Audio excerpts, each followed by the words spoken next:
Mereka pikir aku hanyalah istri bodoh yang bisa dibuang setelah hartanya dikuras habis. Ibu mertuaku memamerkan calon menantu barunya di media sosial, menghinaku tanpa ampun. Namun, mereka lupa satu hal, surat utang keluarga mereka kini ada di tanganku, ternyata. Sebelum ceritanya dimulai, silakan tulis di kolom komentar dari daerah mana saja teman-teman yang menonton cerita ini. Jangan lupa like dan subscribe agar channel ini bisa semakin berkembang dan bisa mempersembahkan cerita yang lebih menarik lagi. Aroma ragi dan tepung panggang yang biasanya menenangkan hatiku, malam ini terasa begitu menyengat dan memuakan. Aku duduk terpaku di kursi kayu tua di sudut toko roti peninggalan ibuku, sebuah tempat yang menjadi saksi bisu perjuangan kami selama puluhan tahun. Jam dinding menunjukkan pukul 10 malam, dan seharusnya aku sudah menutup toko, membersihkan meja etalase, dan pulang untuk menyiapkan makan malam bagi suamiku. Namun, tubuhku seolah lumpuh, tak mampu digerakkan barang 1 inci pun. Mataku tak berkedip menatap layar ponsel yang menyala terang di tanganku yang gemetar hebat. Sebuah notifikasi dari aplikasi pesan singkat berwarna hijau itu baru saja menghancurkan duniaku dalam sekejap mata. Tangan kananku masih memegang kain lap yang penuh dengan sisa tepung, sementara tangan kiriku mencengkeram ponsel itu sekuat tenaga hingga buku-buku jariku memutih. Di layar itu, terpampang jelas sebuah pembaruan status cerita dari ibu mertuaku, Ibu Marisa. Status itu baru saja diunggah 5 menit yang lalu, namun efeknya bagaikan bom atom yang meledak tepat di jantungku. Foto itu terlihat sangat tajam dan jelas, diambil di sebuah butik mewah yang aku tahu betul harganya selangit. Di sana, berdiri suamiku, Dion, mengenakan setelan jas tuxedo hitam yang sangat gagah, sebuah pakaian yang tidak pernah ia kenakan saat bersamaku dulu karena alasan penghematan. Namun yang membuat dadaku sesak bukan hanya penampilan Dion, melainkan wanita yang berdiri di sampingnya. Wanita itu cantik, harus aku akui. Kulitnya putih mulus, rambutnya tertata rapi hasil salon mahal, dan tubuhnya dibalut kebaya modern penuh payet berkilauan yang harganya mungkin setara dengan omzet toko rotiku selama 3 bulan. Tangan Dion melingkar mesra di pinggang wanita itu, dan senyum mereka merekah lebar, seolah dunia ini hanya milik mereka berdua. Namanya Clarissa. Aku pernah mendengar nama itu sekilas dari obrolan teman-teman arisan ibu mertuaku, tapi aku tidak pernah menyangka bahwa wanita itulah yang menjadi duri dalam daging pernikahanku. Namun, yang paling menyakitkan bukanlah foto itu sendiri, melainkan keterangan foto atau takarir yang ditulis oleh ibu mertuaku dengan huruf tebal dan penuh emoji hati. Tulisan itu berbunyi, akhirnya anakku mendapatkan pasangan sepadan. Cantik, kaya, dan berdarah ningrat. Nah, ini baru menantu berkelas, bukan sekadar tukang tepung yang bau keringat.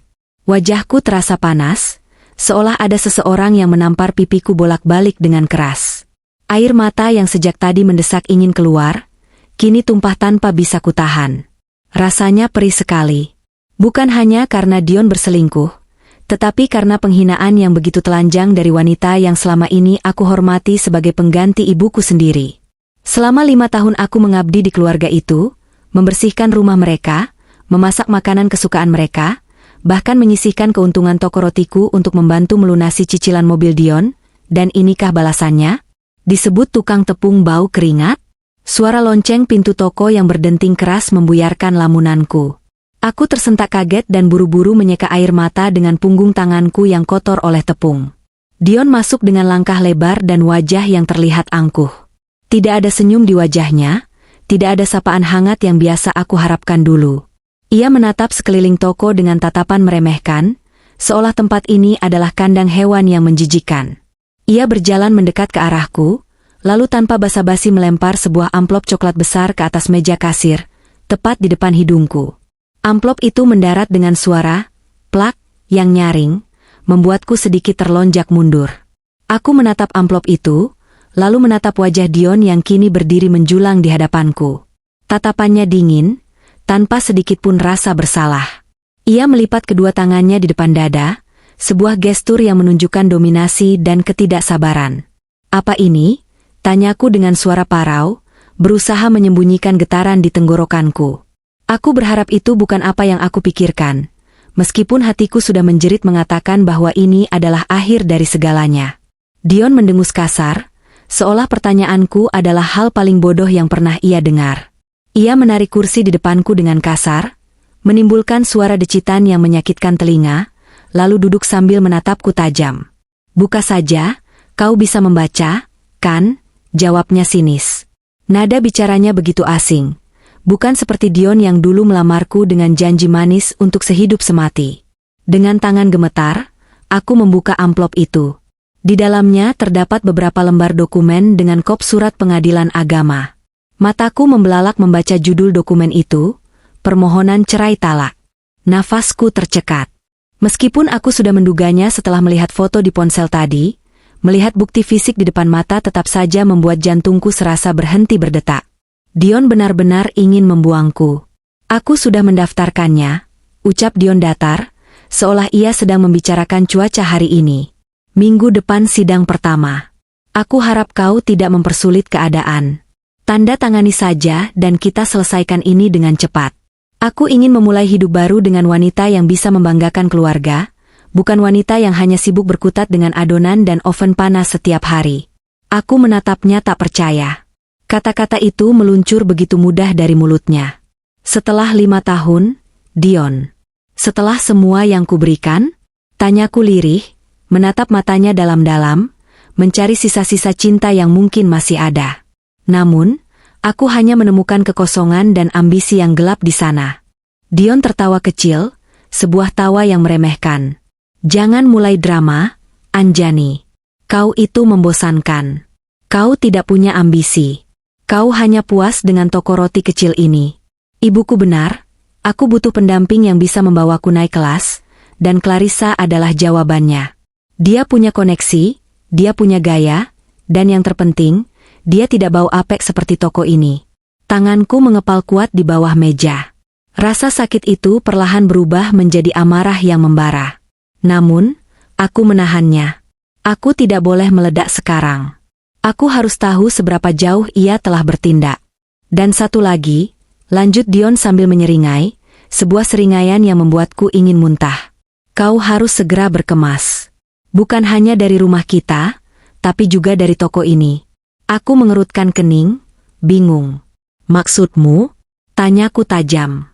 Dion mencondongkan tubuhnya ke depan, menatapku dengan tatapan kemenangan. "Toko ini sudah laku. Tadi siang aku sudah menerima pembayaran tunai dari pembelinya. Sertifikat yang kau berikan padaku 3 bulan lalu, itu bukan untuk agunan bank seperti yang kukatakan. Itu surat kuasa jual. Dan bodohnya kau menandatanganinya tanpa membaca detailnya. Dunia seakan runtuh di atas kepalaku. Toko roti ini adalah nyawa ibuku. Ini adalah satu-satunya peninggalan beliau yang harus kujaga. Ibuku membangun tempat ini dengan keringat dan darah. Bangun setiap jam 3 pagi untuk mengaduk adonan, demi membesarkan aku seorang diri. Dan sekarang, Dion menjualnya? Demi apa? Demi membiayai pernikahannya dengan wanita lain? Kau menjual warisan ibuku? Tanyaku dengan suara yang mulai meninggi, tak lagi peduli dengan ketenangan yang kucoba bangun. Kau jual toko ini untuk modal nikahmu dengan gundik itu? Jangan sebut dia gundik. Bentak Dion, wajahnya memerah karena marah. Dia calon istriku yang sah. Dan ya, aku butuh modal besar untuk pesta pernikahan kami. Ibuku ingin pesta yang mewah, di hotel bintang 5, bukan pesta kampung. Uang hasil jual toko kumuh ini lumayan juga untuk menutupi biaya catering dan sewa gedung.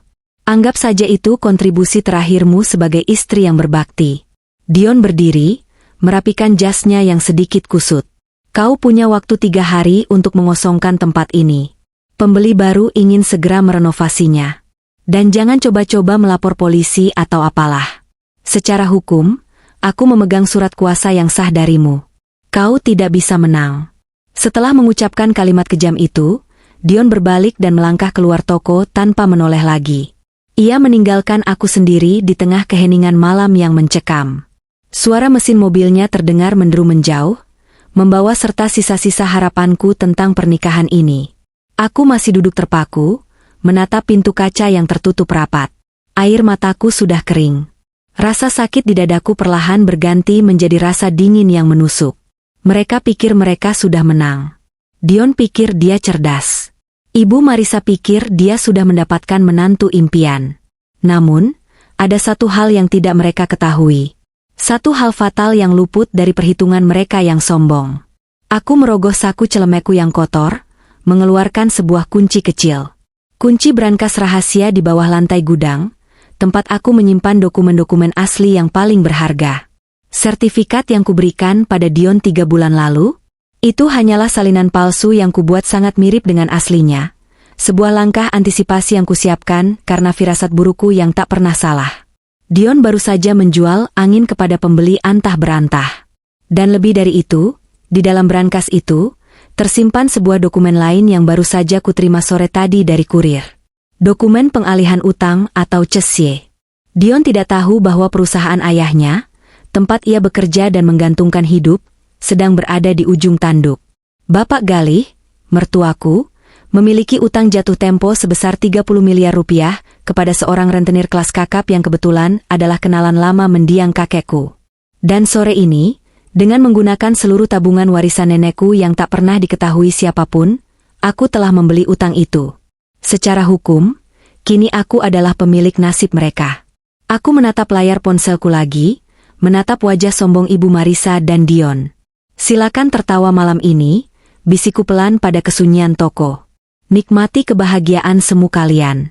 Karena saat resepsi itu digelar, aku akan datang membawa kado yang tak akan pernah kalian lupakan seumur hidup. Hujan deras mengguyur kota malam itu, seolah langit ikut menangis bersamaku yang sedang memutar kembali ingatan menyakitkan 3 bulan yang lalu. Ingatan itu begitu jernih, setajam silet yang menyayat hati, tentang bagaimana kebodohanku dimulai.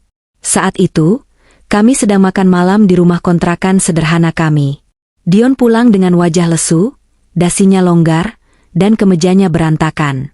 Ia tidak menyentuh makanannya sama sekali, hanya mengaduk-aduk nasi di piringnya dengan tatapan kosong. Sebagai istri yang baik, tentu saja aku khawatir. Aku mengusap punggung tangannya lembut, bertanya ada apa gerangan yang membuatnya begitu gundah. Dion menghela napas panjang, sangat dramatis. Anjani, aku lelah hidup seperti ini terus, keluhnya dengan suara berat. Gajiku di perusahaan ayah tidak seberapa. Perusahaan sedang sulit, katanya. Kita tidak bisa terus-terusan tinggal di kontrakan sempit ini. Aku ingin membahagiakanmu. Aku ingin kita punya rumah sendiri, mobil bagus, dan masa depan cerah untuk anak-anak kita nanti. Kata-katanya saat itu terdengar begitu tulus, menyentuh titik lemahku sebagai seorang wanita yang mendambakan keluarga bahagia. Aku tersenyum, mencoba memberinya semangat. Rezeki sudah ada yang atur, Mas. Asal kita bersyukur, pasti cukup, jawabku polos. Dion menggeleng kuat. Tidak cukup hanya bersyukur, Anjani, kita butuh modal. Serunya tiba-tiba, matanya menatapku tajam. Aku punya rencana bisnis besar. Temanku mengajak investasi di bidang properti. Keuntungannya berlipat ganda dalam waktu singkat. Tapi aku butuh modal awal. Dan satu-satunya aset yang kita punya hanya ia menggantung kalimatnya. Matanya melirik ke arah laci meja rias tempat aku biasa menyimpan berkas-berkas penting. Jantungku berdesir. Aku tahu arah pembicaraannya. Toko roti itu. Jangan toko ibu, Mas, tolakku halus namun tegas. Itu amanah. Ibu berpesan agar toko itu tidak dijual atau digadaikan. Itu satu-satunya kenangan yang tersisa. Dion langsung bangkit dari kursinya, berlutut di hadapanku, dan memegang kedua tanganku erat. Air mata buaya itu mulai menetes di pipinya. Aku tidak memintamu menjualnya, sayang. Aku hanya pinjam sertifikatnya sebentar untuk agunan bank. Hanya 6 bulan. Setelah bisnisku jalan, aku akan langsung melunasinya dan sertifikat itu akan kembali padamu. Sumpah, Anjani. Demi Tuhan, demi arwah ibumu, aku tidak akan mengkhianatimu. Kata-kata, demi arwah ibumu, itulah yang meruntuhkan pertahananku. Bagaimana mungkin seorang suami tega bersumpah palsu atas nama orang yang sudah meninggal? Aku yang naif saat itu berpikir bahwa Dion benar-benar sedang berjuang demi keluarga kami. Aku luluh. Dengan berat hati, aku melangkah ke kamar, mengambil map hijau berisi sertifikat toko roti, atau setidaknya, map yang ia kira berisi sertifikat asli. Entah dorongan dari mana. Mungkin firasat seorang istri yang mulai merasa ada yang tidak beres dengan perubahan sikap Dion belakangan itu. Seminggu sebelumnya aku telah membuat duplikat sertifikat itu. Bentuknya, warnanya, bahkan tekstur kertasnya sangat mirip. Hanya nomor seri dan cap notarisnya yang jika diperhatikan dengan teliti oleh ahli, baru akan ketahuan palsu. Malam itu, aku menyerahkan map itu padanya. Wajah Dion langsung berubah cerah. Ia memelukku erat, menghujani wajahku dengan ciuman. "Terima kasih, sayang. Kau penyelamatku. Kau istri terbaik," serunya girang. Namun, ada yang aneh. Pelukannya terasa hampa. Dan sesaat setelah ia mendapatkan map itu, ia beralasan ada urusan mendadak dan harus pergi keluar lagi. Padahal jam sudah menunjukkan pukul 10 malam. Ada pertemuan dengan investor, katanya buru-buru sambil menyambar kunci mobil. Aku hanya mengangguk bodoh, membiarkannya pergi. Ternyata, malam itu ia tidak pergi menemui investor. Belakangan aku baru tahu dari Reza, teman lamaku yang bekerja di sebuah kafe elit, bahwa malam itu Dion terlihat sedang merayakan sesuatu bersama seorang wanita di sana. Wanita itu adalah Clarissa. Mereka tertawa lepas, bersulang dengan minuman mahal, merayakan kemenangan. Dion mendapatkan modal dari istri bodohnya. Reza mengirimkan foto mereka padaku seminggu kemudian, saat aku mulai curiga karena Dion semakin jarang pulang. Foto itu menunjukkan Dion sedang menyerahkan sebuah kartu kredit baru kepada Clarissa, dan Clarissa mencium pipi Dion dengan mesra. Saat melihat foto itu, duniaku runtuh untuk pertama kalinya. Namun, aku tidak langsung melabraknya. Ibuku selalu mengajarkan, jika menghadapi ular berbisa, jangan langsung memukul kepalanya dengan tangan kosong, tapi cari tongkat pemukul yang kuat. Aku mulai menyelidik. Aku membuntuti Dion diam-diam. Aku melihatnya menjemput Clarissa di apartemen mewah, melihatnya membelikan tas-tas bermerek, melihatnya makan di restoran yang sekali makan harganya setara belanja bulananku. Dan yang paling menyakitkan, aku mendengar percakapan teleponnya dengan Ibu Marisa saat Dion mengira aku sedang tidur. Malam itu, Dion sedang di balkon, berbicara dengan suara pelan namun jelas terdengar di telingaku yang menempel di balik tirai jendela. "Tenang saja, Bu. Sertifikatnya sudah di tangan. Nilainya kalau dijual bisa sampai 2 miliar. Cukup untuk DP apartemen Clarissa dan pesta kita." Si Anjani itu gampang dibodohi. Dia percaya saja kalau ini buat bisnis. Nanti kalau uangnya habis, tinggal ceraikan saja. Lagian aku sudah muak sama dia yang bau tepung itu. Mendengar itu, aku tidak menangis. Rasa sakit itu begitu hebat hingga melampaui air mata. Rasanya seperti jantungku dicabut paksa dari rongga dada. Suamiku, pria yang kupercayakan hidup dan matiku, ternyata hanyalah seorang penipu ulung yang bersekongkol dengan ibunya sendiri untuk menghancurkanku. Ibu Marisa, yang selalu tersenyum manis di depanku jika ada maunya, ternyata adalah dalang di balik semua ini. Dialah yang mengenalkan Clarissa pada Dion, dialah yang mendesak Dion untuk mencari wanita yang lebih berkelas. Kebohongan ini bukan kehilafan sesaat, melainkan sebuah rencana jahat yang terstruktur rapi. Sejak malam itu, aku berubah. Anjani yang lugu dan penurut sudah mati, ikut terkubur bersama kepercayaan yang dikhianati. Aku mulai menyusun rencana. Aku menghubungi Reza yang kebetulan seorang pengacara muda yang cerdas. Aku memintanya menyelidiki kondisi keuangan keluarga Dion dan latar belakang Clarissa. Dan betapa terkejutnya aku saat Reza membawa tumpukan dokumen tebal 2 minggu kemudian. Ternyata, penampilan mewah keluarga Dion hanyalah cangkang kosong. Perusahaan Bapak Galih terlilit utang di mana-mana karena gaya hidup Ibu Marisa yang hedonis. Mereka gali lubang tutup lubang.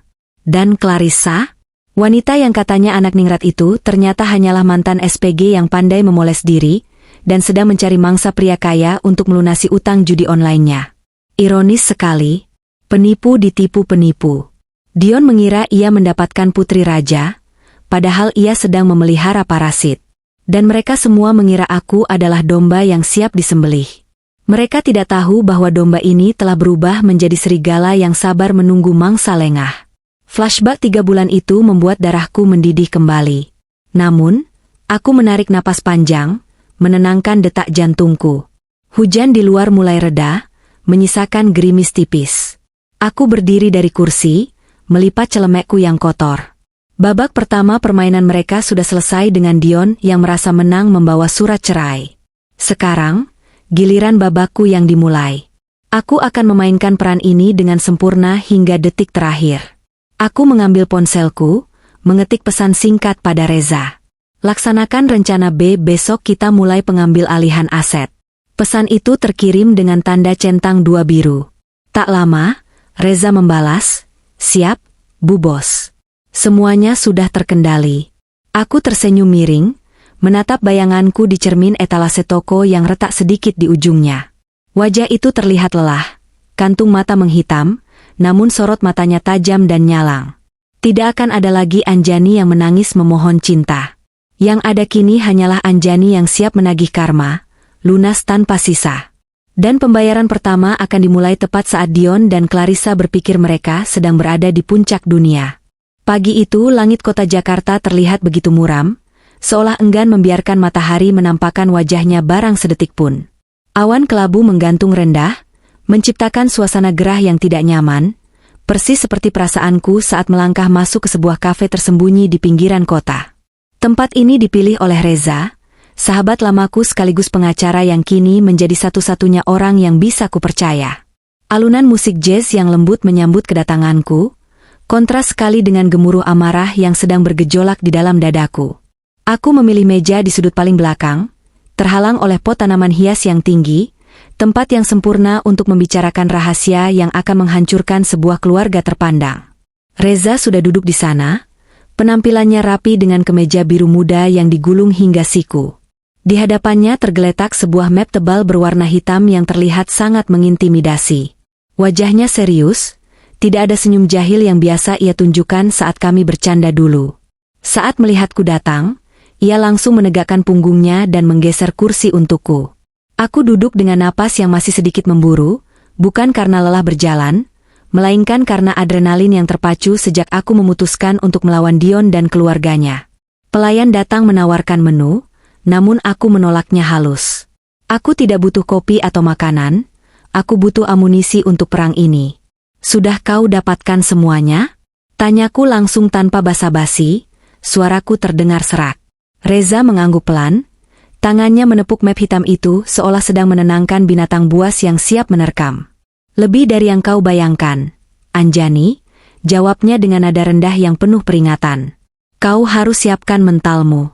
Apa yang ada di dalam sini bukan sekadar bukti perselingkuhan biasa.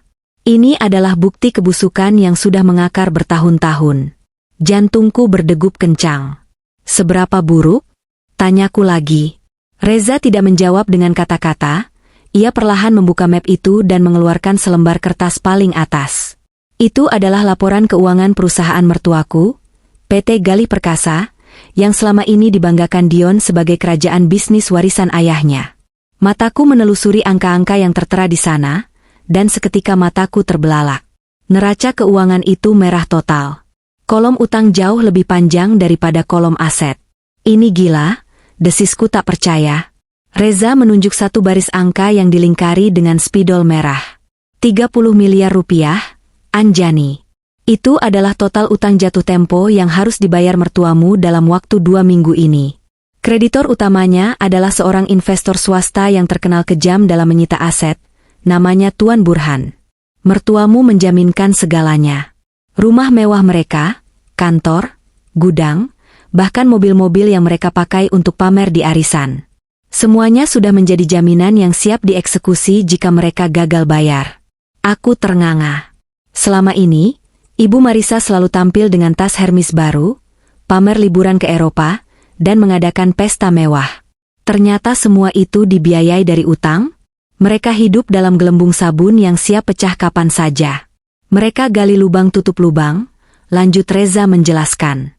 Dan parahnya, Dion tidak tahu menahu soal detail ini.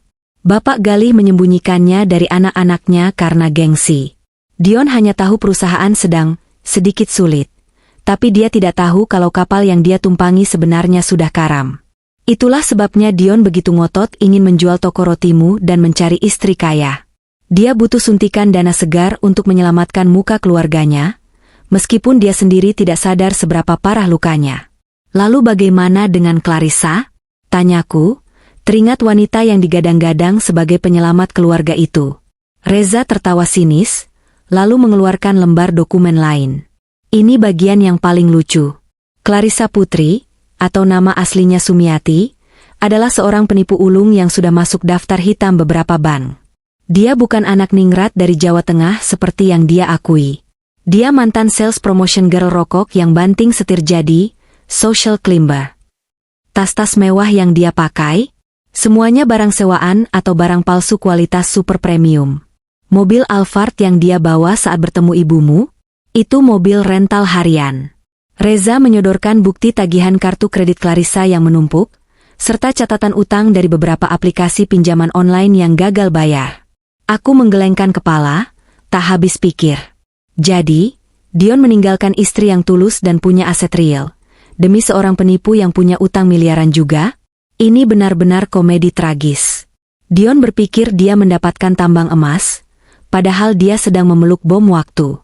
Dua keluarga bangkrut yang bersatu, pikirku sambil tersenyum miris.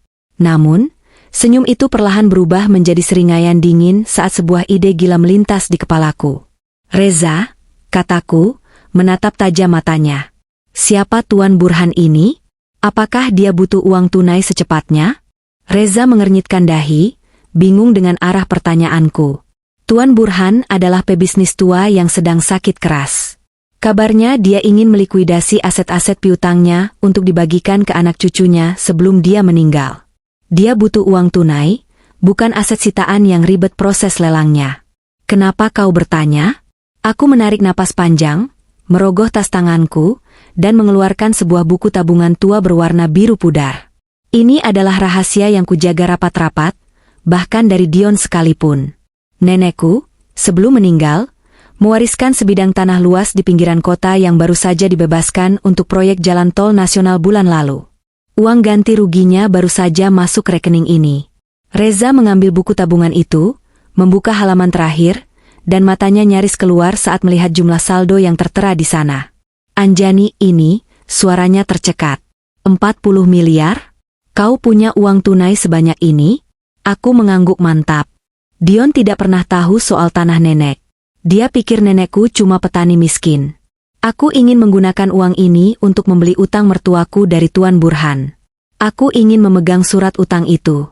Aku ingin menjadi orang yang memegang leher mereka. Reza terdiam lama, menatapku dengan pandangan baru. Pandangan hormat bercampur ngeri. Kau ingin melakukan take over piutang? Cesie? Tanyanya memastikan. Aku mengangguk lagi. Urus semuanya, Reza. Tawar harga ke Tuan Burhan. Katakan aku akan bayar tunai 30 miliar hari ini, juga asalkan dia menyerahkan hak tagihnya padaku secara legal dan rahasia. Jangan sampai nama asliku muncul di awal. Pakai nama perusahaan cangkang atau apalah. Nanti, saat eksekusi, baru namaku yang keluar. Reza tersenyum lebar, senyum yang kali ini penuh semangat. Wow, Anjani. Aku tidak menyangka kau sekejam ini. Ini brilian. Kau bukan cuma akan menghancurkan pernikahan mereka, kau akan mencabut akar kehidupan mereka. Pertemuan itu berakhir dengan kesepakatan yang mematikan. Reza segera bergerak menghubungi pihak Tuan Burhan. Sementara aku, duduk sendirian di kafe itu setelah Reza pergi, menatap hujan yang mulai turun lagi. Tanganku mengelus cangkir teh yang sudah dingin. Aku teringat wajah ibu mertuaku yang selalu memandangku jijik setiap kali aku pulang dengan baju bau tepung. Aku teringat kata-kata Dion yang menyebutku tidak berkelas. Baiklah, Dion. Baiklah, Ibu. Kalian ingin main kelas-kelasan? Aku akan tunjukkan siapa sebenarnya yang memiliki kelas di sini. Orang berkelas tidak perlu berteriak pamer kekayaan.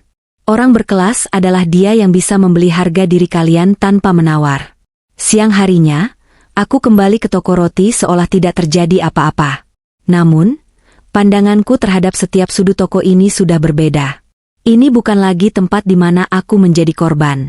Ini adalah markas besar tempat aku menyusun strategi. Ponselku bergetar, pesan masuk dari Reza. Tuan Burhan setuju. Dia senang ada yang mau bayar tunai. Proses administrasi sedang berjalan di notaris rekanan kita. Sore ini surat utang itu resmi berpindah tangan. Aku tersenyum tipis. Senjata pemusnah massal itu kini sudah ada di tanganku. Rasanya dingin, berat, dan sangat memuaskan. Aku bukan lagi Anjani si tukang roti yang lemah. Aku adalah Anjani, sang kreditur utama yang memegang nasib keluarga suamiku di ujung pena. Sore itu, Dion datang lagi ke toko. Kali ini dia membawa seorang pria yang katanya calon pembeli toko. Mereka berkeliling, menunjuk-nunjuk dinding, merencanakan renovasi, mengabaikan keberadaanku seolah aku hanyalah perabot tak berguna. Dion terlihat sangat bersemangat menjelaskan potensi lokasi ini. Lihat, Pak, posisinya strategis. Kalau dijadikan kafe kekinian, pasti ramai. Istri saya tidak becus mengelolanya, makanya sepi, kata Dion sambil melirikku sinis. Hatiku nyeri mendengar hinaan itu, tapi aku menahannya. Silakan, Dion. Hina aku sepuasmu hari ini. Karena setiap hinaanmu akan menjadi bunga berbunga majemuk yang harus kau bayar mahal nanti. Saat pria pembeli itu bertanya soal legalitas sertifikat, Dion dengan bangga menunjukkan map hijau yang kuberikan padanya. Ini sertifikat aslinya, Pak. Aman. Surat kuasa jual juga sudah ada. Pria itu mengangguk puas. Aku hanya diam, pura-pura sibuk menata roti. Dalam hati aku tertawa. Kasihan sekali bapak pembeli ini, dia akan bertransaksi dengan penipu menggunakan sertifikat palsu. Tapi tunggu, aku tidak boleh membiarkan orang tak bersalah jadi korban. Aku harus memastikan skenario ini berjalan sesuai rencanaku. Aku mendekati mereka, berpura-pura membawakan minum. Pak, maaf menyela, kataku dengan suara lembut yang dibuat-buat. Saya setuju toko ini dijual demi masa depan suami saya. Tapi tolong, pembayarannya transfer ke rekening yang tertera di surat kuasa ya. Itu rekening perusahaan toko ini, biar pajaknya rapi. Dion langsung memotong. Heh, cerewet, biar aku yang atur rekeningnya. Tapi si pembeli, yang tampaknya orang yang taat aturan, mengangguk pada Dion. Benar kata istri bapak. Kalau surat kuasanya menunjuk rekening tertentu, saya harus transfer ke situ supaya sah secara hukum dan tidak jadi sengketa nantinya. Dion terdiam, tampak kesal, tapi tidak bisa membantah logika hukum. Dia tidak tahu bahwa nomor rekening yang kucantumkan di surat kuasa palsu itu adalah rekening baru yang kupegang kendalinya, bukan rekening Dion. Hari itu ditutup dengan kemenangan kecil. Dion merasa dia sudah berhasil menjual toko dan akan segera mendapatkan uangnya. Padahal, dia baru saja masuk ke dalam perangkap pertama.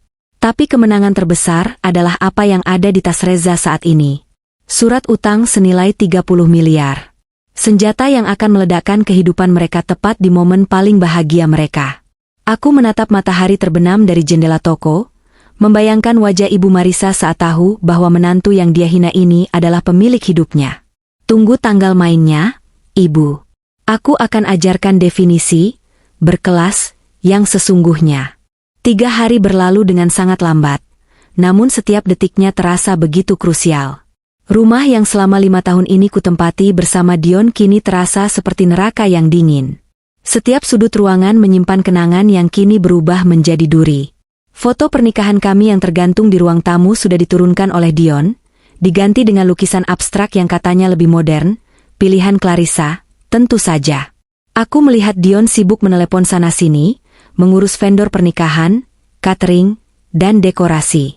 Suaranya terdengar begitu riang, kontras dengan wajahku yang semakin hari semakin tirus karena kurang tidur menyusun rencana.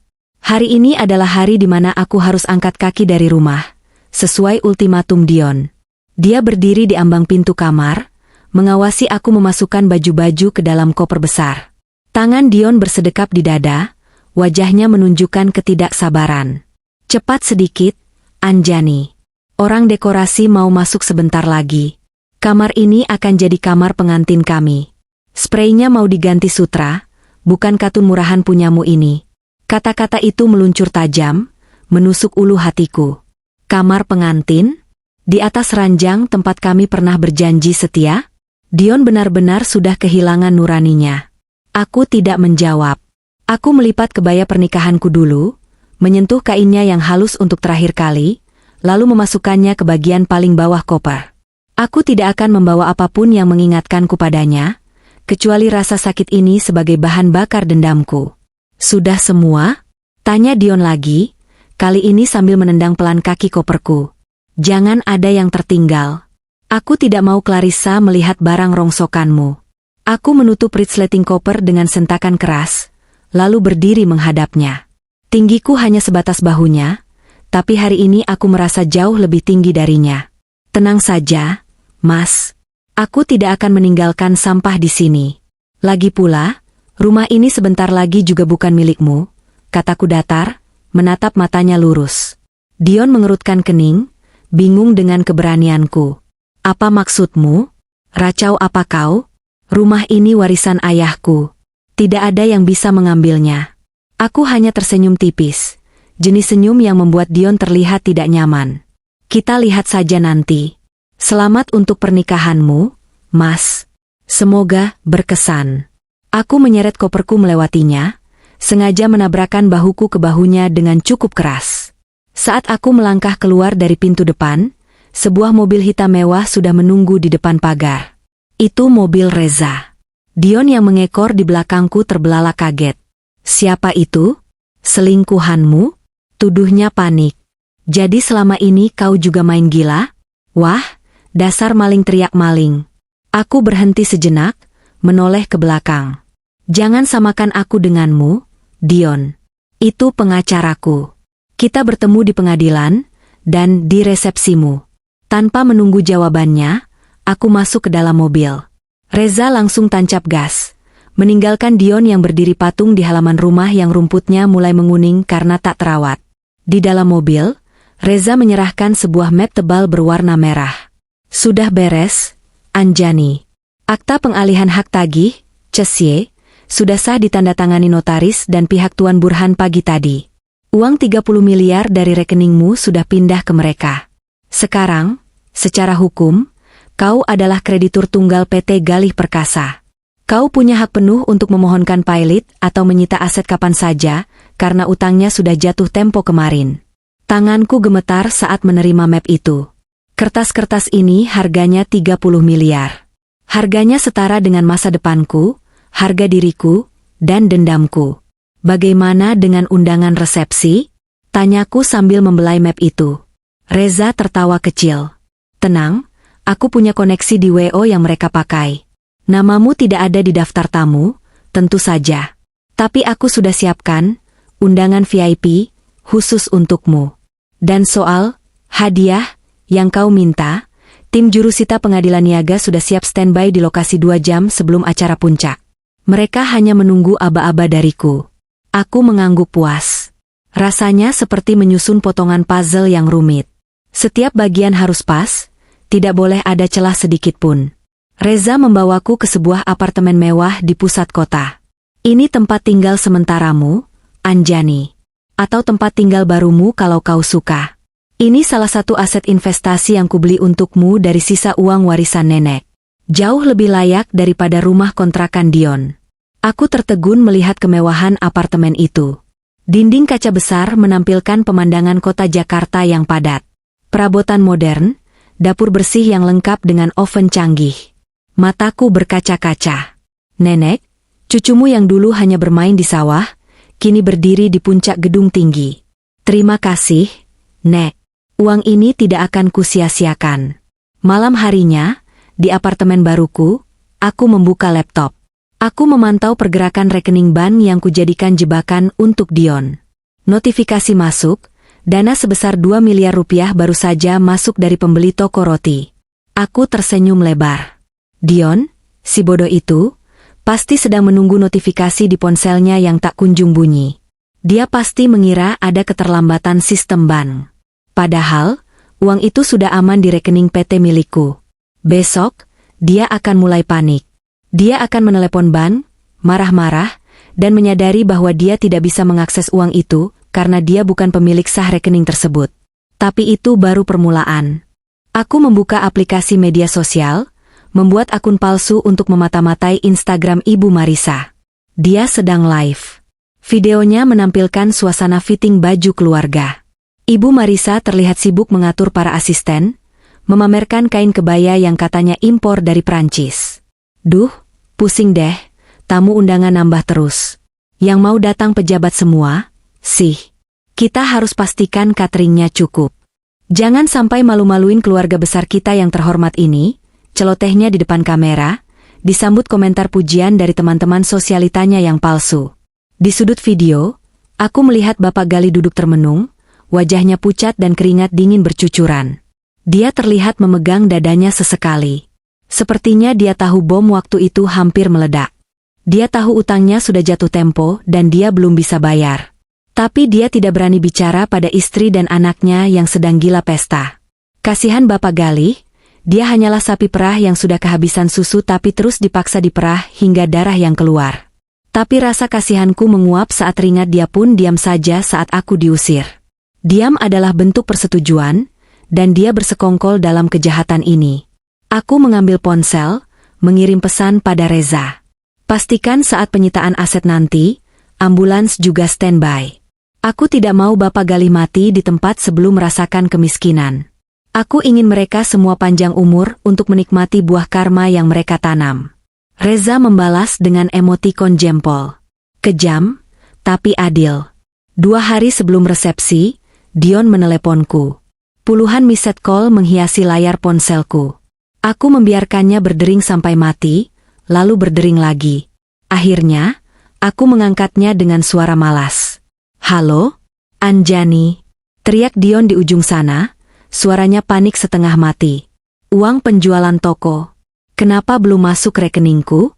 Pembeli bilang sudah transfer 2 hari lalu. Kau apakan rekeningnya?" Aku tertawa kecil sambil mengikir kukuku. "Loh, Mas, kan rekening itu atas nama PT. Direkturnya aku. Ya uangnya masuk ke aku dong. Masa masuk rekening pribadi kamu? Itu namanya penggelapan, Mas. Belajar hukum bisnis sedikit. Gih, kau." Dion menjerit frustrasi. "Transfer balik sekarang. Aku butuh uang itu buat bayar pelunasan gedung dan catering besok pagi. Kalau tidak, vendor ngancam bakal bongkar dekorasi." Suaranya terdengar hampir menangis. Aku menikmati nada keputusasaan ini. "Aduh, maaf ya, Mas. Token bannya hilang entah kemana pas aku pindahan kemarin. Mungkin keselip di tempat sampah. Atau mungkin terbawa tikus. Jadi nggak bisa transaksi deh. Sabar ya, coba cari pinjaman lain dulu.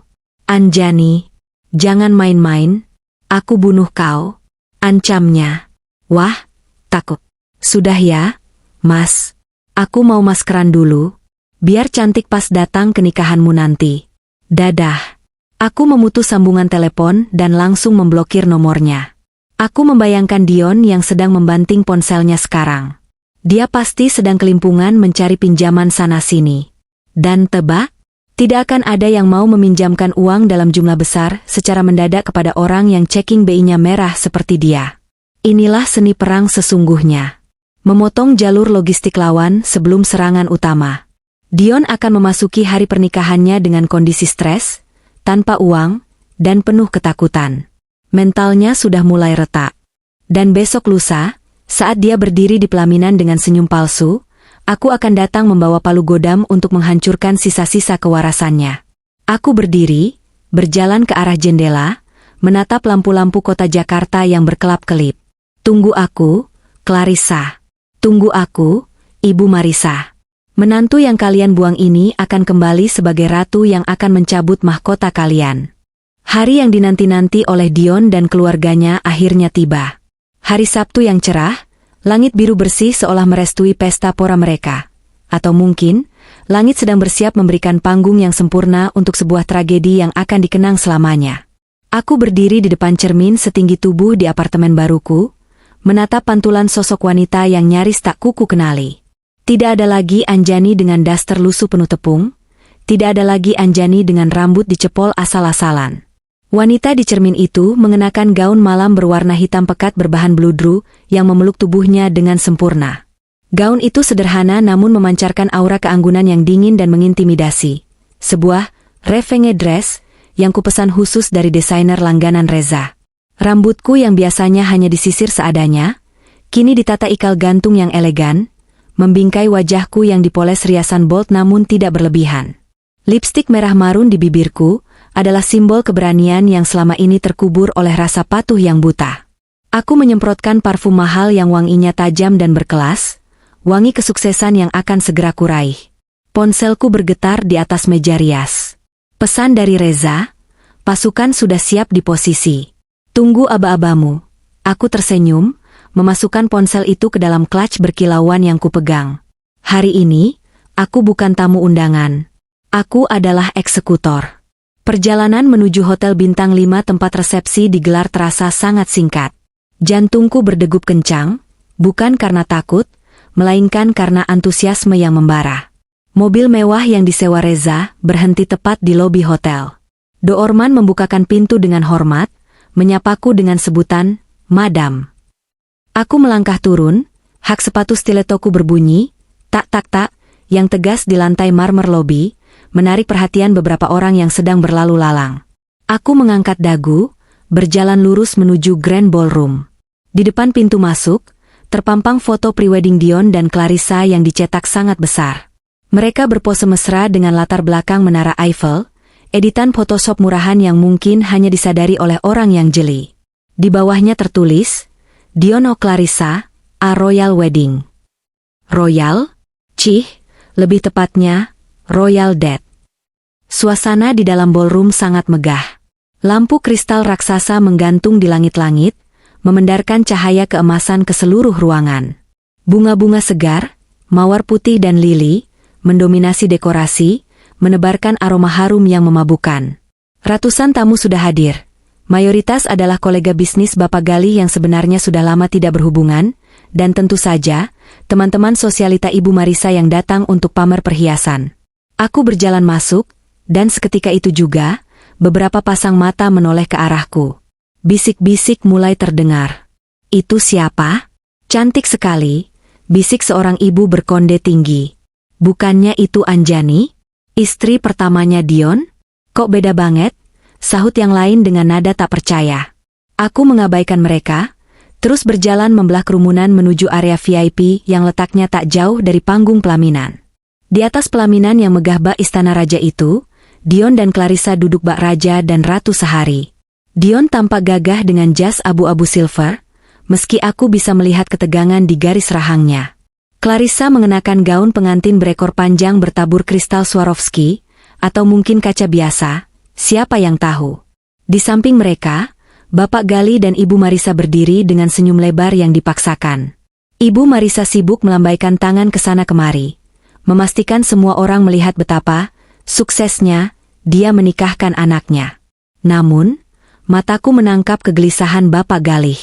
Ia berkali-kali menyeka keringat di dahinya dengan sapu tangan, matanya liar menatap sekeliling seolah takut ada penagih utang yang muncul tiba-tiba.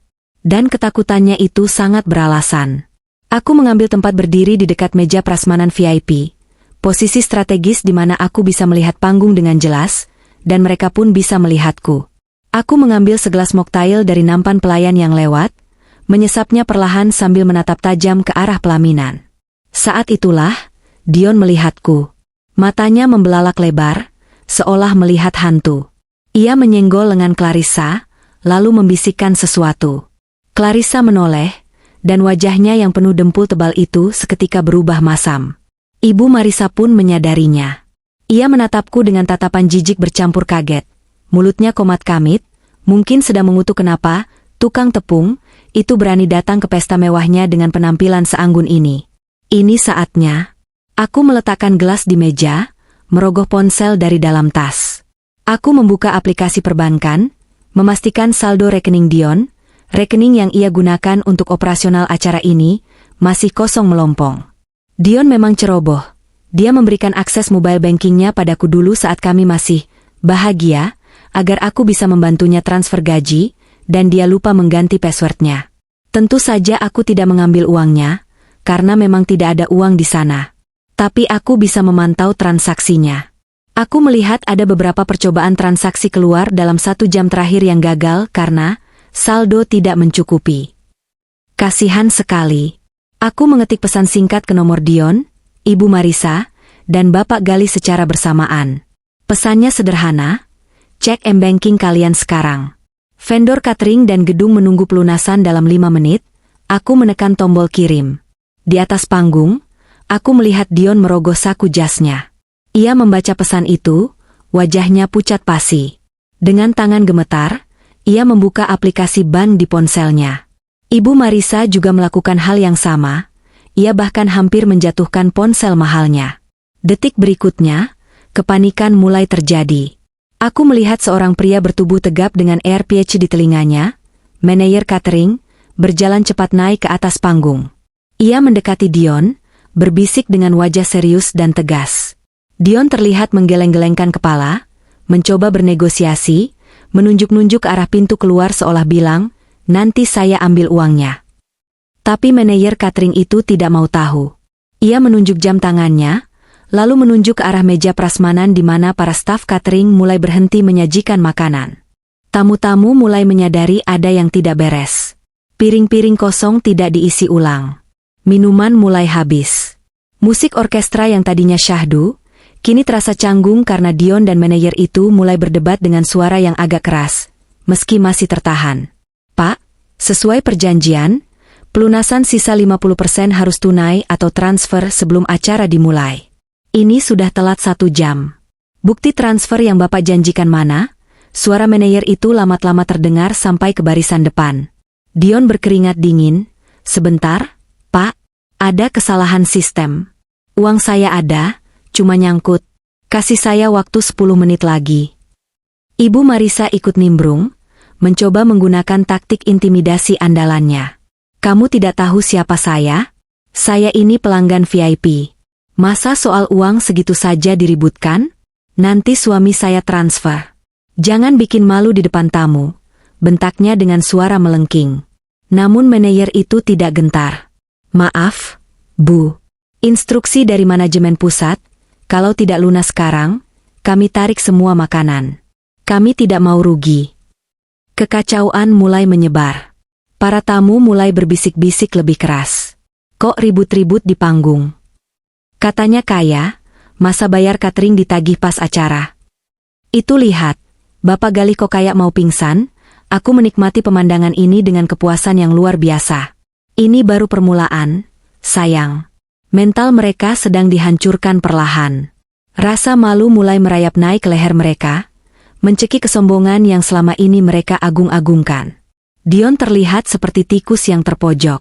Matanya liar mencari pertolongan, dan tanpa sadar, tatapannya terkunci padaku. Aku mengangkat gelasku sedikit ke arahnya, memberikan senyum miring yang penuh arti. Selamat menikmati hidangan pembuka, Dion, gumamku pelan. Tiba-tiba, lampu utama ballroom meredup. Sorot lampu sorot, spotlight, yang seharusnya mengarah ke pengantin, kini bergerak liar. Teknisi lampu dan suara, yang ternyata juga belum dilunasi sisa pembayarannya, mulai berulah. Musik berhenti mendadak, digantikan suara dengung feedback mikrofon yang memekakan telinga. Ngiing. Para tamu menutup telinga. Suasana yang tadinya elegan berubah menjadi pasar malam yang kacau. Clarissa terlihat ingin menangis. Makeupnya mulai luntur karena keringat dan minyak wajah. Dia menarik-narik lengan Dion. Mas, ini kenapa? Kok jadi begini?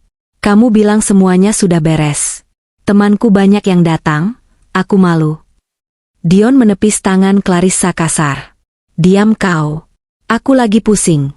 Bentaknya tanpa sadar mic di dekatnya masih menyala, meski musik mati. Suara bentakan itu menggema ke seluruh ruangan. Hening. Semua mata tertuju pada pasangan pengantin yang baru saja bertengkar di depan umum. Citra, pasangan romantis nan sempurna, hancur dalam sekejap. Ibu Marisa memegangi dadanya, wajahnya merah pada menahan amarah dan malu.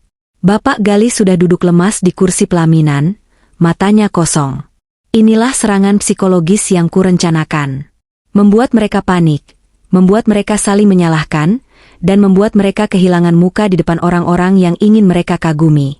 Mereka tidak punya uang sepeser pun untuk menyelesaikan masalah ini, karena semua akses keuangan sudah kublokir lewat jalur hukum CESY yang berlaku efektif per detik ini.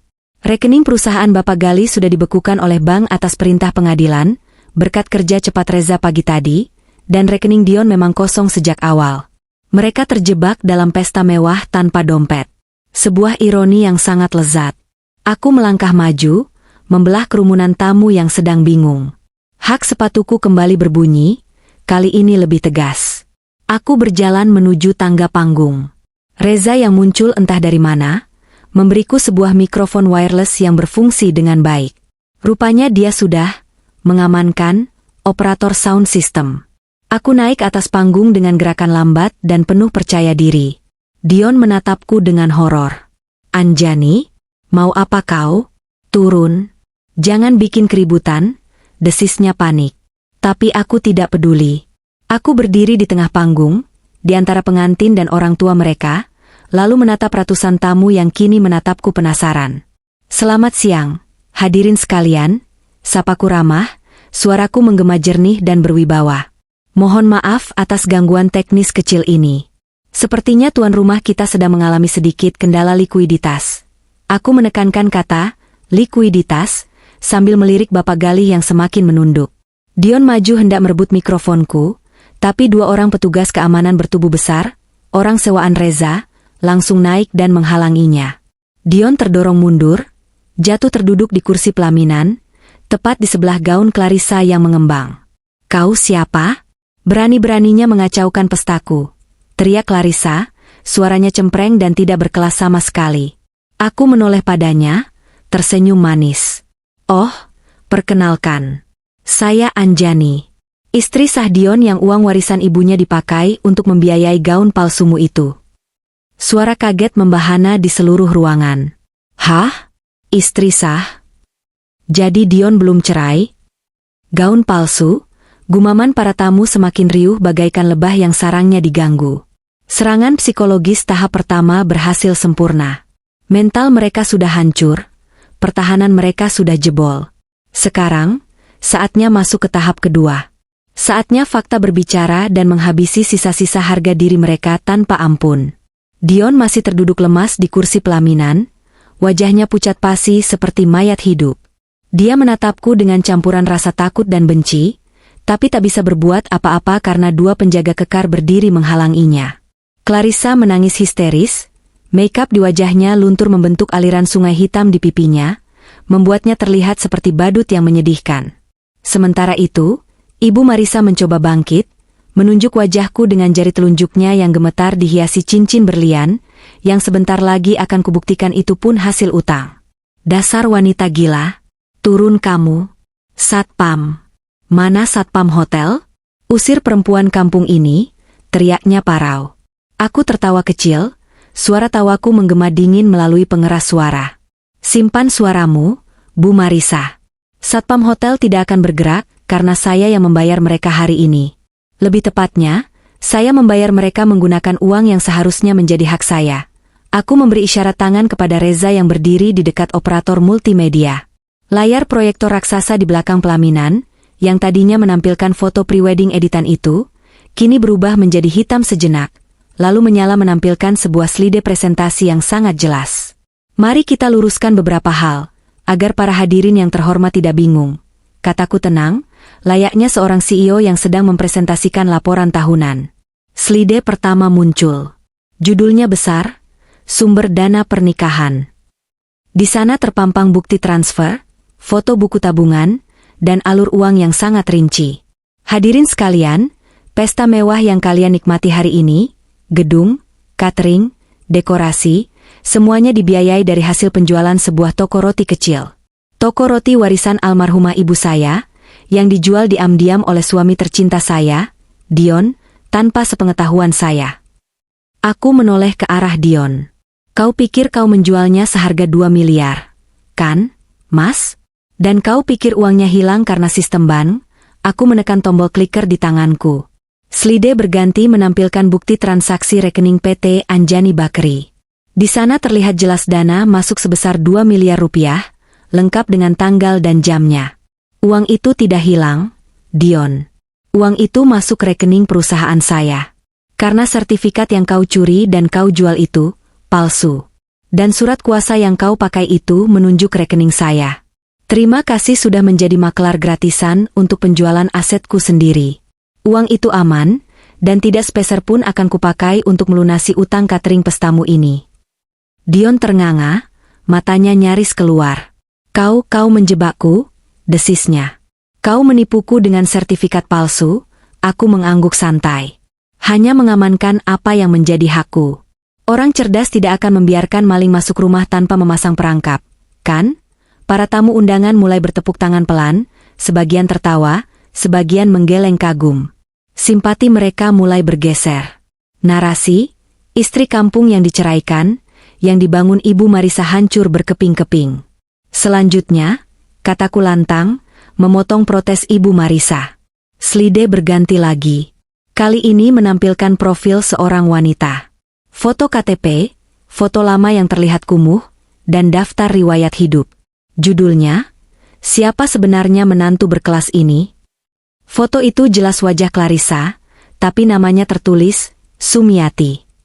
Perkenalkan, sang ratu sehari kita. Bukan Clarissa Putri Ningrat dari Solo, melainkan Sumiati, mantan SPG rokok yang punya catatan tunggakan di 5 aplikasi pinjaman online. Slide berikutnya menampilkan tangkapan layar daftar utang Clarissa yang totalnya mencapai ratusan juta rupiah, serta foto-foto Clarissa sedang ditagih oleh debt collector di sebuah kos-kosan sempit. Bohong. Itu editan. Fitnah. Jerit Clarissa, mencoba menutupi wajahnya dengan buket bunga plastik. Tapi bukti itu terlalu nyata. Reza bahkan memutar sebuah rekaman video pendek di layar. Video itu menampilkan Clarissa sedang mabuk di sebuah klub malam. Meracau, cari saja cowok bodoh yang kaya. Kayak si Dion itu, gampang dikibulin. Ibunya kan gila hormat, tinggal puji-puji sedikit, pasti langsung setuju gue jadi mantu. Yang penting utang gue lunas. Suara di video itu sangat jelas. Hening mencekam menyelimuti ballroom. Ibu Marisa menatap Clarissa dengan tatapan horor. Dia mundur selangkah, seolah Clarissa adalah penyakit menular. Kamu bilang kamu keturunan keraton, kamu bilang ayahmu diplomat. Gumam Ibu Marisa. Clarissa hanya bisa menangis meraung-raung, topengnya hancur lebur di depan ratusan mata.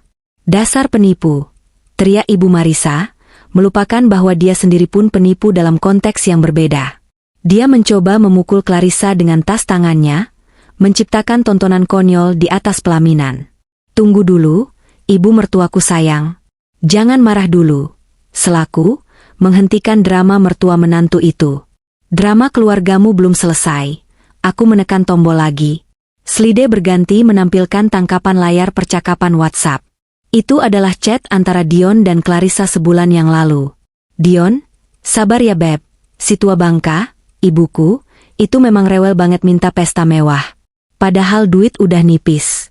Turutin aja maunya biar dia seneng. Nanti kalau warisan bapak udah cair, kita tendang aja dia ke panti jompo. Males banget ngurusin orang tua bawel kayak dia. Clarissa, hahaha, oke sayang. Yang penting warisannya aman ya. Jangan sampai jatuh ke tangan kakak-kakakmu. Dion, aman. Bapak kan udah pikun, gampang diatur. Chat itu terpampang sangat besar. Huruf-hurufnya seolah menjadi pisau yang menusuk jantung Ibu Marisa. Wajah wanita parubaya itu berubah dari merah pada menjadi putih pucat, lalu biru. Dia berbalik menatap Dion, anak emas yang selalu dia banggakan, anak yang demi dia rela menghinaku. Dion, kamu panggil mama tua bangka? Kamu mau buang mama ke panti jompo? Suaranya bergetar hebat, air mata mulai mengalir di pipinya yang tebal bedak. Dion menggeleng panik, berusaha meraih tangan ibunya. Enggak, itu chat palsu. Anjani memalsukannya. Aku nggak mungkin ngomong gitu. Tapi bahasa tubuhnya mengkhianatinya. Dia terlihat bersalah dan ketakutan. Ibu Marisa menepis tangan Dion dengan kasar. Anak durhaka. Mama sudah bela-belain kamu. Mama usir Anjani yang baik demi kamu. Ternyata kamu cuma nunggu mama mati buat ambil warisan. Tangis Ibu Marisa pecah, tangis penyesalan yang terlambat. Aku menatap Bapak Galih yang sejak tadi diam. Dia memegang dadanya yang sesak, menatap Dion dengan pandangan kecewa yang teramat dalam. Keluarga ini, yang terlihat sempurna dari luar, ternyata busuk sampai ke akarnya. Pondasi mereka dibangun di atas kebohongan, keserakahan, dan kemunafikan. Dan hari ini, aku hanya bertugas sebagai tukang bongkar yang meruntuhkan bangunan rapuh itu. Hadirin sekalian, kataku menutup sesi presentasi horor itu. Kalian lihat sendiri. Tidak ada kekayaan, Tidak ada kelas, tidak ada kehormatan di panggung ini. Yang ada hanya sekumpulan penipu yang saling memangsa. Dion menipu saya, Clarissa menipu Dion menipu ibunya, dan mereka semua mencoba menipu kalian dengan pesta mewah yang tak terbayar ini. Aku menunjuk ke arah manajer catering yang masih berdiri di samping panggung dengan wajah garang. Pak, silakan tagih mereka. Tapi saya jamin, kantong mereka kosong. Bahkan untuk bayar parkir pun mungkin mereka tak punya. Para tamu mulai beranjak pergi dengan wajah jijik. Mereka tidak mau lagi berurusan dengan keluarga Bapak Galih. Beberapa kolega bisnis Bapak Galih terlihat menelepon seseorang, mungkin membatalkan kontrak kerjasama. Bisik-bisik berubah menjadi cemoohan terang-terangan. Gila ya, ternyata penipu semua. Untung gue belum kasih amplop sumbangan. Kasihan Anjani ya, tapi hebat dia berani bongkar. Dion terduduk di lantai, kepalanya tertunduk dalam di antara kakinya. Clarissa masih menangis di pojokan. Ibu Marissa duduk melamun dengan tatapan kosong. Dunianya runtuh. Tapi aku belum selesai. Ini baru serangan fakta sosial. Masih ada satu pukulan terakhir yang akan mematikan mereka secara perdata dan pidana. Aku melihat ke arah pintu masuk ballroom. Reza memberi kode. Pintu terbuka lebar, dan masuklah sekelompok orang berseragam biru tua dengan lambang pengadilan di dada mereka, didampingi 2 orang polisi. Jantungku berdesir. Inilah saatnya eksekusi yang sesungguhnya. Jika tadi aku menghancurkan nama baik mereka, sekarang aku akan mengambil satu-satunya hal yang masih mereka miliki, harta benda dan tempat bernaung. Bapak Galih, Dion, panggilku lembut namun tajam. Lihat siapa yang datang. Tamu VIP terakhirku sudah tiba. Suara langkah kaki sepatu bot kulit yang beradu dengan lantai marmer ballroom terdengar begitu mengintimidasi, membelah keheningan yang sempat tercipta pasca presentasi horor yang baru saja ku tampilkan. Reza berjalan di depan rombongan itu dengan langkah tegap, wajahnya serius dan penuh otoritas. Sangat berbeda dengan Reza yang biasa aku kenal sebagai teman curhat yang santai. Di belakangnya, 4 orang pria berseragam biru tua dengan lambang pengadilan negeri di dada kiri mereka berjalan membawa map-map tebal, diapit oleh 2 orang polisi berseragam lengkap. Kehadiran mereka membawa aura dingin yang membekukan darah siapapun yang melihatnya. Terutama keluarga di atas pelaminan yang kini tampak seperti pesakitan yang menunggu vonis mati. Rombongan itu berhenti tepat di depan panggung pelaminan. Reza tidak naik ke atas panggung, ia berdiri di bawahnya, mendongak menatap Bapak Galih dan Dion dengan tatapan tajam yang menusuk. Aku masih berdiri di tengah panggung, memegang mikrofon, menatap pemandangan di bawah sana dengan kepuasan yang membuncah di dada. Tamu-tamu undangan yang tadinya hendak beranjak pergi, kini berhenti. Mereka penasaran, drama apa lagi yang akan tersaji. Naluri manusia memang menyukai tontonan kehancuran orang lain, dan hari ini aku menyuguhkan pertunjukan utama yang tak akan mereka lupakan. Reza membuka map merah yang dibawanya, lalu berbicara dengan suara lantang tanpa mikrofon, namun cukup keras untuk didengar oleh barisan depan dan Dion di atas sana. Selamat siang, Bapak Galih Perkasa dan Saudara Dion Pratama. Kami dari tim jurusita pengadilan niaga, didampingi pihak kepolisian, datang untuk melaksanakan penetapan pengadilan nomor sekian-sekian terkait eksekusi jaminan utang atas nama PT Galih Perkasa yang telah jatuh tempo dan gagal bayar per hari ini. Bapak Galih yang tadinya duduk lemas, tiba-tiba berusaha bangkit berdiri. Wajahnya pucat pasi, bibirnya gemetar hebat. Tunggu dulu, Pak. Suaranya parau dan lemah. Saya bisa jelaskan. Saya sedang usahakan dananya. Tolong jangan di sini, jangan di depan tamu-tamu saya. Tolong beri saya waktu 1 minggu, tidak, 3 hari saja. Saya janji akan lunasi semuanya. Keringat dingin bercucuran deras membasahi keningnya yang keriput. Sungguh pemandangan yang menyedihkan, seorang patriark keluarga yang dulu begitu sombong, kini mengemis di depan umum. Reza menggeleng tegas, tidak ada sedikit pun belas kasihan di matanya. Maaf, Pak Galih. Waktu Bapak sudah habis. Surat peringatan 1-3 sudah dikirimkan ke kantor Bapak bulan lalu, dan tidak ada tanggapan. Kreditur pemegang hak tagih, atau CESIE, menolak segala bentuk negosiasi ulang. Instruksinya jelas, sita total aset hari ini juga. Dion yang mendengar itu langsung melompat turun dari panggung, nyaris tersandung gaun pengantin Clarissa yang menjuntai. Ia berlari menghampiri Reza, mencengkeram lengan kemeja Reza dengan panik. Siapa? Siapa krediturnya? Teriak Dion histeris. Bilang sama dia, aku akan bayar. Aku akan jual ginjal kalau perlu. Siapa orang gila yang mau menghancurkan acaraku ini? Sebut namanya. Tuan Burhan. Kan? Aku kenal dia. Biar aku telepon dia sekarang. Reza menepis tangan Dion dengan kasar, lalu merapikan kemejanya dengan tenang. Ia menatap Dion dengan tatapan merendahkan, lalu perlahan menunjuk arahku yang masih berdiri tegak di atas panggung. Bapak Dion salah besar. Tuan Burhan sudah tidak ada hubungannya dengan utang keluarga kalian. Seluruh hak tagih utang sebesar 30 miliar rupiah beserta bunganya, sudah dibeli lunas dan dialihkan secara sah kepada klien saya Ibu Anjani. Dion membeku. Tubuhnya kaku seolah tersambar petir di siang bolong. Ia menoleh ke arahku dengan gerakan patah-patah, matanya membelalak lebar hingga urat-urat merah di bola matanya terlihat jelas. Mulutnya terbuka, tapi tidak ada suara yang keluar. Ibu Marisa yang mendengar itu langsung menjerit histeris. Sebuah jeritan panjang yang memilukan sekaligus memalukan. Bohong. Jeritnya sambil menjambak rambutnya sendiri yang sudah disasak tinggi. Nggak mungkin. Dia cuma tukang roti miskin. Dari mana dia punya uang 30 miliar? Dia pasti maling. Tangkap dia, Pak Polisi. Dia penipu. Aku tertawa renyah mendengar tuduhan itu. Aku melangkah maju ke bibir panggung, menatap Ibu Marisa yang sudah kehilangan kewarasannya. Ibu mertuaku sayang ralat, mantan ibu mertua. Ibu lupa ya? Ibu saya, yang sering ibu hina itu, adalah wanita pekerja keras yang hemat. Nenek saya adalah tuan tanah yang tanahnya baru saja dibayar ganti rugi tol oleh negara. Uang itu bersih, sah, dan legal. Dan dengan senang hati saya gunakan seluruhnya untuk membeli hidup kalian. Suasana ballroom makin riuh. Para tamu berdecak kagum sekaligus ngeri. Plot twist ini terlalu brutal bahkan untuk ukuran sinetron. Anjani, istri yang teraniaya, kini adalah pemilik nasib suaminya. Aku melihat beberapa tamu mulai mengeluarkan ponsel mereka, merekam kejadian ini secara diam-diam. Bagus, biarkan dunia tahu. Biarkan ini menjadi viral. Reza melanjutkan pembacaan eksekusinya. Berdasarkan perintah klien kami, Ibu Anjani, maka hari ini kami akan melakukan penyitaan aset sebagai berikut. 1. Gedung kantor PT Gali Perkasa beserta isinya. 2. Rumah tinggal utama di kawasan Pondok Indah. 3.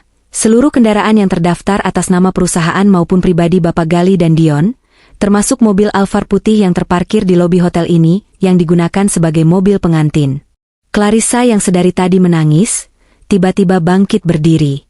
Ia sadar bahwa kapal yang ia tumpangi bukan hanya karam, tapi sudah meledak berkeping-keping. Ia menatap Dion dengan tatapan jijik. Jadi kamu miskin? Kamu nggak punya apa-apa lagi? Mobil itu ditarik? Rumah itu disita? Teriaknya cempreng. Dion menoleh pada Clarissa, mencoba meraih tangannya. Sayang, dengar dulu, kita bisa hadapi ini berplak. Sebuah tamparan keras mendarat di pipi Dion sebelum ia menyelesaikan kalimatnya. Jangan panggil aku sayang. Dasar penipu. Aku nyesel mau nikah sama kamu. Balikin harga diriku. Clarissa melepaskan cincin kawin di jarinya, yang mungkin juga belum lunas cicilannya, dan melemparnya ke wajah Dion. Cincin itu memantul di dahi Dion dan jatuh berdenting di lantai. Clarissa mengangkat gaunnya tinggi-tinggi, lalu berlari turun dari panggung, menerobos kerumunan tamu, meninggalkan Dion yang memegang pipinya yang merah. Tamu-tamu tertawa melihat adegan itu. Sungguh komedi yang menyegarkan. Pengantin wanita kabur di hari resepsi karena suaminya bangkrut mendadak. Dion tampak hancur lebur. Ia kehilangan segalanya dalam hitungan menit. Istri barunya, hartanya, harga dirinya. Ia menatapku lagi, kali ini tatapannya berubah. Bukan lagi tatapan angkuh atau marah, melainkan tatapan memohon yang sangat menyedihkan. Ia berjalan tertatih mendekati bibir panggung tempatku berdiri, lalu tanpa diduga, ia berlutut. Ya, Dion Pratama, pria yang selalu merasa dirinya raja, kini berlutut di bawah kaki tukang tepung. Anjani lirihnya, air mata mulai mengalir deras di wajahnya yang kusut. Tolong jangan lakukan ini. Aku hilaf. Aku bodoh. Aku minta maaf. Kita bisa perbaiki ini, kan? Kita batalkan perceraian itu. Aku akan ceraikan Clarissa. Aku akan kembali padamu. Aku akan jadi suami yang baik. Tolong, Anjani. Jangan sita rumah orang tuaku. Kasihan bapak, dia punya jantung. Jangan kejam begini. Kamu wanita baik, kan? Kamu istriku yang sholehah, kan? Aku menatap puncak kepala Dion dengan tatapan dingin. Rasa kasihan yang ia harapkan sudah lama mati, dibunuh oleh pengkhianatannya sendiri. Aku berjongkok sedikit, mendekatkan wajahku padanya, tapi tidak mematikan mikrofon di tanganku agar semua orang bisa mendengar jawabanku. Kejam, kamu bilang? Tanyaku pelan namun tajam. Saat kamu menjual toko warisan ibuku demi membiayai pelacur itu, apa kamu memikirkan perasaanku? Saat ibumu menghinaku di media sosial, apa kalian memikirkan harga diriku? Tidak, Dion. Kalian tertawa di atas penderitaanku. Sekarang, aku hanya mengembalikan apa yang kalian tanam. Ini bukan kekejaman, ini keadilan. Aku berdiri tegak kembali, menatap Reza dan petugas jurusita. Laksanakan eksekusi sekarang. Minta kunci mobil dan kunci rumah mereka saat ini juga. Biarkan mereka pulang jalan kaki atau naik angkot. Saya tidak peduli. Petugas bergerak cepat. Mereka meminta kunci mobil pada Dion. Dengan tangan gemetar, Dion menyerahkan kunci itu. Bapak Gali di pelaminan terlihat memegang dada kirinya semakin kuat. Napasnya tersengal-sengal. Galih, kamu kenapa? Teriak Ibu Marisa panik saat melihat suaminya ambruk ke lantai panggung. Bapak, teriak Dion, berlari naik kembali ke panggung. Kekacauan memuncak. Bapak Galih terkena serangan jantung. Namun, aku hanya menatapnya datar. Aku sudah menduga ini akan terjadi, dan aku sudah menyiapkannya. Panggil ambulans yang sudah standby di depan. Teriak Reza pada anak buahnya. Ya, aku memang menyewa ambulans pribadi untuk berjaga-jaga. Bukan karena aku peduli, tapi karena aku tidak mau pesta balas dendamku, dikotori oleh kematian. Aku ingin mereka tetap hidup untuk merasakan penderitaan menjadi orang miskin. Kematian terlalu mudah bagi mereka. Petugas medis masuk membawa tandu, menggotong tubuh Bapak Galih yang tak sadarkan diri. Ibu Marisa menangis meraung-raung mengikuti tandu itu. Makeupnya hancur berantakan, sanggulnya miring, kebaya mahalnya tampak konyol di tengah situasi tragis ini. Dion mengikuti di belakang, berjalan gontai seperti zombie. Saat melewati aku, Dion berhenti sejenak. Ia menatapku dengan tatapan kosong, seolah jiwanya sudah dicabut. Aku menatapnya tepat di manik mata, lalu mengucapkan kalimat perpisahan yang sudah kusiapkan sejak malam aku diusir dari rumah. Selamat menikah di atas kebangkrutan, Dion. Nikmati bulan madumu di rumah sakit dan kontrakan petak. Selamat tinggal. Dion tidak menjawab. Ia hanya menunduk dan terus berjalan keluar, diiringi tatapan mencemooh dari ratusan pasang mata. Ballroom itu kini terasa lengang. Hanya menyisakan sampah sisa pesta, bunga-bunga yang mulai layu, dan aroma kehancuran yang pekat. Para tamu mulai bubar dengan teratur. Mereka mendapat cerita seru untuk digosipkan selama setahun ke depan. Aku berdiri sendirian di tengah panggung yang megah namun kosong itu. Reza naik ke atas, berdiri di sampingku, menepuk bahuku pelan. Sudah selesai, Anjani. Kau menang, bisiknya. Aku menarik napas panjang, menghirup udara kebebasan yang terasa begitu segar. Ya, aku menang. Beban berat di dadaku terangkat sudah. Tidak ada lagi air mata, tidak ada lagi rasa sakit. Yang ada hanyalah rasa lega yang luar biasa. Aku meletakkan mikrofon itu di kursi pelaminan yang kosong, lalu berjalan turun dengan langkah ringan. 6 bulan kemudian, sinar matahari pagi menerobos masuk melalui jendela kaca besar, menyinari deretan etalase yang penuh dengan aneka roti dan kue yang baru saja matang. Aroma mentega, vanila, dan kopi segar menguar memenuhi ruangan, menciptakan suasana hangat yang selalu membuatku merasa damai. Anjani's Bakery O Cafe, itulah tulisan neon besar yang kini menghiasi bagian depan toko ini. Bukan lagi toko roti kumuh dan gelap seperti dulu. Aku telah merenovasi total warisan ibuku ini, menjadi sebuah kafe modern berkonsep industrial yang kini menjadi tempat nongkrong paling hits di kota ini. Aku duduk di meja favoritku di sudut kafe. Sebuah MacBook terbuka di hadapanku menampilkan grafik penjualan bulan ini yang terus menanjak naik. Di tanganku ada secangkir cappuccino hangat. Aku menyesapnya perlahan, menikmati rasa pahit dan manis yang menyatu sempurna. Penampilanku pun sudah berubah. Tidak ada lagi das terlusuh. Aku mengenakan blus sutra berwarna krem dan celana bahan yang rapi. Rambutku kini kupotong pendek sebahu, memberikan kesan segar dan dinamis. Aku bukan lagi Anjani yang dulu. Aku adalah wanita pengusaha yang mandiri, pemilik aset miliaran rupiah, dan yang terpenting, wanita yang bahagia. Selamat pagi, Bu Anjani. Pemasok tepung sudah datang. Minta tanda tangan ibu untuk faktur bulan ini, sapa Santi, salah satu dari 10 karyawan baruku. Aku tersenyum ramah, mengambil pulpen dan menandatangani faktur itu. Terima kasih, Santi. Tolong buatkan mereka kopi juga ya. Kasihan sudah jauh-jauh antar barang. Santi mengangguk hormat dan berlalu. Aku kembali menatap layar laptop, mengecek saldo rekening. Angkanya fantastis. Uang warisan nenek yang kupakai untuk membeli utang keluarga Dion, kini sudah kembali modal, bahkan berlipat ganda dari aset-aset sitaan yang berhasil Reza lelang bulan lalu. Rumah mewah di Pondok Indah itu laku dengan harga tinggi. Begitu juga dengan kantor dan mobil-mobil mereka. Berbicara tentang mereka, kadang aku masih mendengar kabar tentang nasib keluarga Pratama, meskipun aku tidak pernah mencari tahu secara langsung. Dunia ini sempit, dan gosip menyebar lebih cepat dari virus.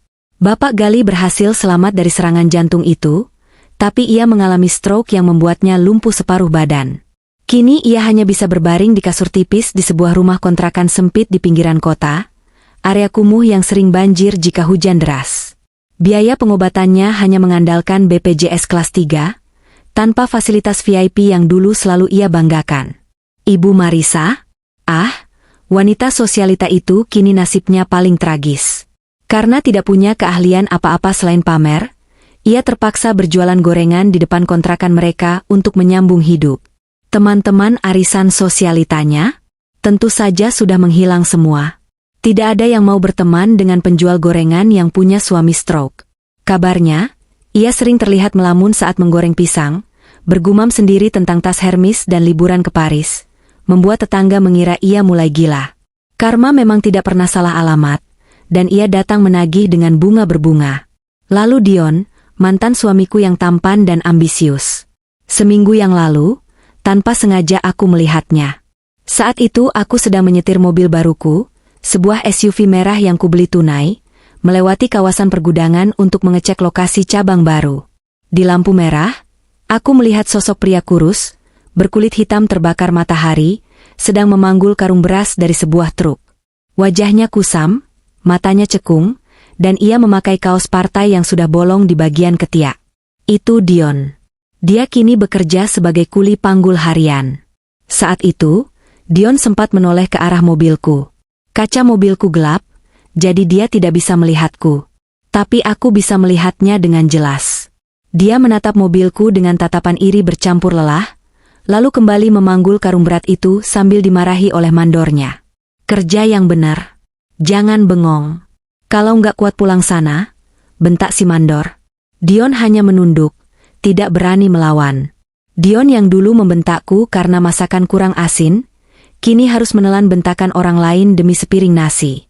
Hatiku berdesir, bukan karena rindu atau kasihan, tapi karena rasa syukur.